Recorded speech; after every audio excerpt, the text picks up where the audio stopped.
നമസ്കാരം, ഏവർക്കും അക്ഷയ കേരളമിലേക്ക് സ്വാഗതം. കേരളത്തിലെ ലക്ഷക്കണക്കിന് റേഷൻ കാർഡ് ഉടമകളെ നേരിട്ട് ബാധിക്കുന്ന ചില സുപ്രധാന മാറ്റങ്ങളാണ് ഇപ്പോൾ നിലവിൽ വന്നിരിക്കുന്നത്. KYC നിർബന്ധമാക്കിയിരിക്കുകയാണ്. റേഷൻ കാർഡിലെ വിവരങ്ങൾ കൃത്യമാക്കാനുള്ള നടപടികൾ ശക്തമാക്കിയിട്ടുണ്ട്.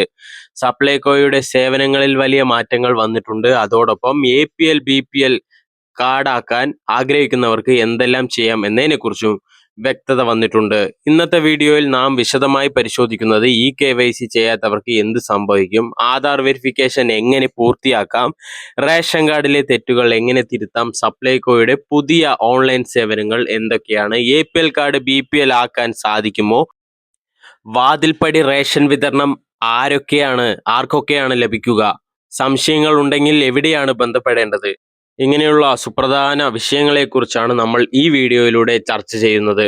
ആദ്യമായി KYC എന്തുകൊണ്ടാണ് നിർബന്ധമാക്കിയതെന്ന് നോക്കാം. സർക്കാർ ഇപ്പോൾ ഏറ്റവും കൂടുതൽ ശ്രദ്ധ നൽകുന്ന വിഷയമാണ് റേഷൻ കാർഡ് KYC.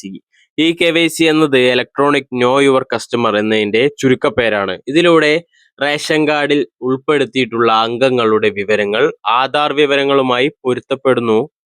എന്തിനാണ് ഇത് ചെയ്യുന്നത് ഉള്ളത് കാര്യം ഞാൻ പറഞ്ഞുതരാം.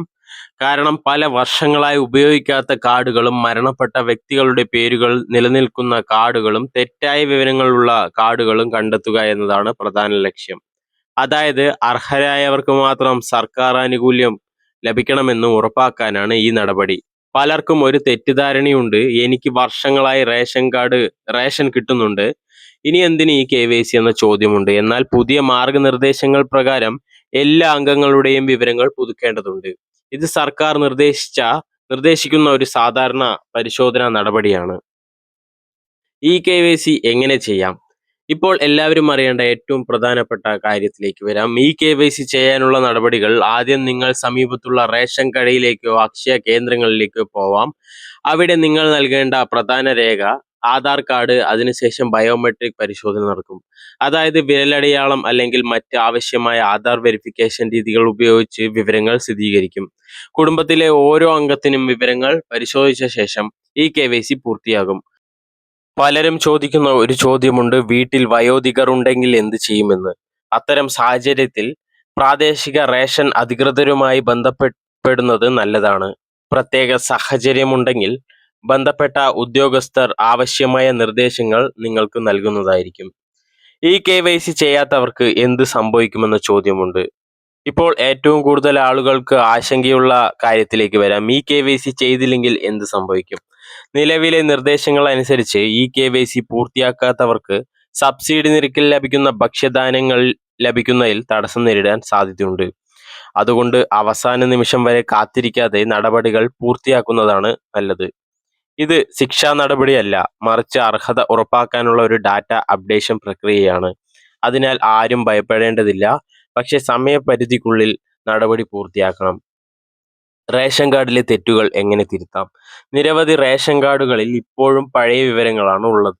ഉദാഹരണത്തിന് തെറ്റായ വിലാസം, തെറ്റായ പേര്, വിവാഹം കഴിഞ്ഞ് കുടുംബഘടന മാറിയത്, മരണപ്പെട്ട അംഗങ്ങളുടെ പേര് നീക്കം ചെയ്യാത്തത്, പുതിയ അംഗങ്ങളെ ചേർത്താത്തത്. ഇത്തരം പ്രശ്നങ്ങൾ ഉണ്ടെങ്കിൽ ഉടൻ തിരുത്തണം. ഇതിനായി ഓൺലൈൻ സേവനങ്ങൾ ഉപയോഗിക്കാം. അക്ഷയ കേന്ദ്രം സന്ദർശിക്കാം. ബന്ധപ്പെട്ട സപ്ലൈ ഓഫീസറുമായി നിങ്ങൾക്ക് ബന്ധപ്പെടാം. കൃത്യമായ വിവരങ്ങൾ നൽകുന്നത് വളരെ പ്രധാനമാണ്. കാരണം ഭാവിയിൽ സർക്കാർ ആനുകൂല്യങ്ങൾ നൽകുമ്പോൾ ഈ വിവരങ്ങളായിരിക്കും അടിസ്ഥാനമായി പരിഗണിക്കുക. ഇനി സപ്ലൈകോയിൽ വന്ന പുതിയ മാറ്റങ്ങൾ. ഇപ്പോൾ സപ്ലൈകോയിലെ പുതിയ സേവനങ്ങളെക്കുറിച്ച് നമുക്ക് നോക്കാം. സപ്ലൈകോ അതായത് മാവേലി സ്റ്റോറുകൾ കൂടുതൽ ആധുനികമാക്കുന്ന നടപടികളാണ് പുരോഗമിക്കുന്നത്. സിഗ്നേച്ചർ മാർട്ടുകൾ ആരംഭിക്കുന്നുണ്ട്. ഉപഭോക്താക്കൾക്ക് മികച്ച ഷോപ്പിംഗ് അനുഭവം നൽകുക എന്നതാണ് ലക്ഷ്യം. അതോടൊപ്പം ചില സ്ഥലങ്ങളിൽ 24 മണിക്കൂർ പ്രവർത്തിക്കുന്ന കൺവീനിയൻസ് സ്റ്റോറുകളും ആരംഭിക്കുന്നുണ്ട്. ഇതിലൂടെ സാധാരണ ജനങ്ങൾക്ക് കൂടുതൽ സൗകര്യം ലഭിക്കും. മറ്റൊരു പ്രധാന മാറ്റം ഓൺലൈൻ സേവനമാണ്. വെബ്സൈറ്റ് വഴിയും മൊബൈൽ ആപ്പ് വഴിയും സേവനങ്ങൾ ലഭ്യമാക്കാനുള്ള സംവിധാനങ്ങൾ വികസിപ്പിക്കാൻ തീരുമാനം ഉണ്ട്. ഡിജിറ്റൽ സേവനങ്ങൾ വർദ്ധിക്കുന്നതോടെ ജനങ്ങൾക്ക് ഓഫീസുകൾ കയറിയിറങ്ങേണ്ട സാഹചര്യങ്ങൾ കുറയുകയാണ്. വാതിൽപ്പടി റേഷൻ വിതരണം ഇപ്പോൾ ഏറെ ശ്രദ്ധ നേടുന്ന ഒരു പദ്ധതിയെക്കുറിച്ച് പറയാം. വാതിൽപ്പടി റേഷൻ വിതരണം. ഡോർ സ്റ്റെപ്പ് ഡെലിവറി സ്കീം എന്നാണ് ഇതിന്റെ പേര്. വയോജനങ്ങൾക്കും ഭിന്നശേഷിക്കാർക്കും വലിയ ആശ്വാസം നൽകുന്ന ഒരു പദ്ധതിയാണിത്. റേഷൻ കടയിലേക്ക് നേരിട്ട് പോകാൻ കഴിയാത്ത ആളുകൾക്ക് ഇത് വലിയ സഹായമാകും. നിലവിൽ ചില ജില്ലകളിൽ പരീക്ഷണാടിസ്ഥാനത്തിലാണ് പദ്ധതി നടപ്പിലാക്കുന്നത്. പദ്ധതി വിജയകരമാണെങ്കിൽ ഭാവിയിൽ കൂടുതൽ ജില്ലകളിലേക്ക് വ്യാപിക്കാനുള്ള സാധ്യതയുണ്ട്. ഇത് സംബന്ധിച്ച ഔദ്യോഗിക അറിയിപ്പുകൾ ശ്രദ്ധിക്കുന്നതാണ് നല്ലത്. എ പി എൽ കാർഡുകാർക്ക് BPL ആകാൻ സാധിക്കുമോ എന്ന ചോദ്യമുണ്ട്. ഇപ്പോൾ ഏറ്റവും കൂടുതൽ ആളുകൾ ചോദിക്കുന്ന വിഷയത്തിലേക്ക് വരാം. APL കാർഡ് BPL ആക്കാൻ സാധിക്കുമോ? ഇപ്പോൾ പൊതുവായി എല്ലാവർക്കുമായി ഒരു അപേക്ഷ വിൻഡോ തുറന്നിട്ടില്ല. എന്നാൽ സാമ്പത്തികമായി അർഹതയുള്ള കുടുംബങ്ങൾക്ക് അപേക്ഷ നൽകാനുള്ള അവസരം നിലവിലുണ്ട്. അതിനായി വരുമാന സർട്ടിഫിക്കറ്റ്, ആവശ്യമായ മറ്റ് രേഖകൾ സമർപ്പിച്ച് ബന്ധപ്പെട്ട താലൂക്ക് സപ്ലൈ ഓഫീസറെ നിങ്ങൾക്ക് സമീപിക്കാം. അല്ലെങ്കിൽ സിവിൽ സപ്ലൈസ് വകുപ്പിന്റെ ഓൺലൈൻ പോർട്ടൽ വഴി നിങ്ങൾക്ക് അപേക്ഷിക്കാം. എന്നാൽ ഒരു കാര്യം പ്രത്യേകം ഓർക്കുക, തെറ്റായ വിവരങ്ങൾ നൽകി കാർഡ് വിഭാഗം മാറ്റാൻ ശ്രമിച്ചാൽ നിയമ നടപടികൾ ഉണ്ടാവാൻ സാധ്യതയുണ്ട്. കാർഡ് റദ്ദാക്കൽ ഉൾപ്പെടെയുള്ള നടപടികൾ സ്വീകരിക്കപ്പെടാൻ സാധ്യതയുണ്ട്. അതുകൊണ്ട് അർഹതയുള്ളവർ മാത്രം അപേക്ഷ നൽകുക. ഇതിനിടയിൽ പുതിയ റേഷൻ കാർഡുമായി ബന്ധപ്പെട്ട് നിരവധി ആളുകൾക്കിടയിൽ സംശയങ്ങളും ആശങ്കകളും ഉയരുന്നുണ്ട്. നിലവിലുള്ള കാർഡുകൾ മാറ്റുമോ? എല്ലാവർക്കും പുതിയ കാർഡ് ലഭിക്കുമോ? പഴയ കാർഡുകൾ അസാധുവാക്കുമോ? എന്നിങ്ങനെ പല ചോദ്യങ്ങളും പൊതുജനങ്ങൾ ഉയർത്തുന്നുണ്ട്. അതേസമയം സർക്കാർ ഭാഗത്തു നിന്ന് പുറത്തിറങ്ങുന്ന ഔദ്യോഗിക അറിയിപ്പുകൾ മാത്രമേ വിശ്വസിക്കാവൂ എന്ന് വിദഗ്ധർ പറയുന്നുണ്ട്. സോഷ്യൽ മീഡിയകളിലൂടെ പ്രചരിക്കുന്ന എല്ലാ വാർത്തകളും ശരിയാവണമെന്നില്ല. അതിനാൽ സ്ഥിരീകരിക്കാത്ത വിവരങ്ങളുടെ അടിസ്ഥാനത്തിൽ ആരും ആശങ്കപ്പെടേണ്ടതില്ല. പലപ്പോഴും റേഷൻ കാർഡുമായി ബന്ധപ്പെട്ട വിവരങ്ങൾ പുതുക്കുന്നതിന് പ്രത്യേക ക്യാമ്പുകൾ സംഘടിപ്പിക്കാറുണ്ട്. അത്തരം അവസരങ്ങൾ പ്രയോജനപ്പെടുത്തി ആവശ്യമായ രേഖകൾ കൃത്യമായി സമർപ്പിക്കുന്നതിലൂടെ ഭാവിയിൽ ഉണ്ടാകുന്ന പ്രശ്നങ്ങൾ ഒഴിവാക്കാൻ സാധിക്കും.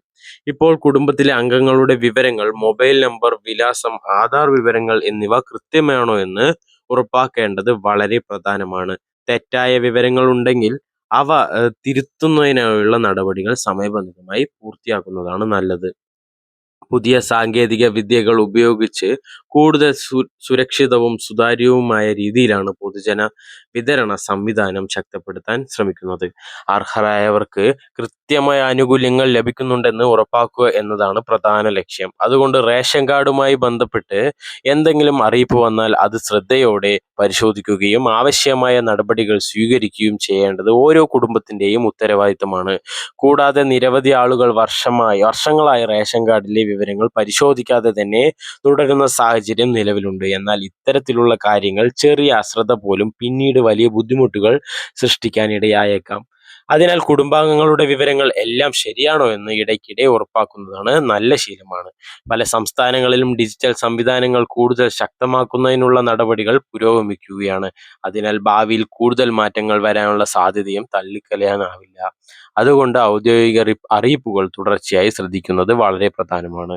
പ്രത്യേകിച്ച് മുതിർന്ന പൗരന്മാർക്കും ഗ്രാമപ്രദേശങ്ങളിലുള്ളവർക്കും ഇത്തരം പുതിയ മാറ്റങ്ങളെക്കുറിച്ചുള്ള വിവരങ്ങൾ ലഭിക്കാതെ പോകുന്ന സാഹചര്യം ഉണ്ടാകാറുണ്ട്. അതിനാൽ അറിയാവുന്നവർ മറ്റുള്ളവർക്കും ഈ വിവരങ്ങൾ പങ്കുവെക്കുന്നത് വലിയ സഹായമായിരിക്കും. പൊതുവിതരണ സംവിധാനം കൂടുതൽ കാര്യക്ഷമമാക്കുക എന്ന ലക്ഷ്യത്തോടെയാണ് പല നടപടികളും നടപ്പിലാക്കുന്നത്. അതിനാൽ പൊതുജനങ്ങളും അതിനനുസരിച്ച് ആവശ്യമായ വിവരങ്ങൾ കൃത്യമായി പുതുക്കി സൂക്ഷിക്കുന്നത് ഭാവിയിൽ കൂടുതൽ സൗകര്യങ്ങൾ ലഭിക്കാൻ സഹായകരമാകും. റേഷൻ കാർഡുമായി ബന്ധപ്പെട്ട കൂടുതൽ പ്രഖ്യാപനങ്ങളും പുതിയ തീരുമാനങ്ങളും സർക്കാർ ഭാഗത്തു നിന്ന് വരും ദിവസങ്ങളിൽ ഉണ്ടാവാൻ സാധ്യതയുള്ളതിനാൽ ഏറ്റവും പുതിയ വിവരങ്ങൾ അറിയാൻ സ്ഥിരമായി ശ്രദ്ധിക്കുക. പുതിയ അപ്ഡേറ്റുകൾ ലഭിക്കുന്ന മുറയ്ക്ക് അവ നിങ്ങളിലേക്ക് എത്തിക്കുന്നതാണ്. ഇങ്ങനെയുള്ള ഇൻഫോർമേറ്റീവ് വീഡിയോസിനായി ചാനൽ സബ്സ്ക്രൈബ് ചെയ്യാനും ഷെയർ ചെയ്യാനും നിങ്ങളുടെ അഭിപ്രായങ്ങൾ കമൻറ്റ് ചെയ്യാനും മറക്കരുത്. നന്ദി, നമസ്കാരം.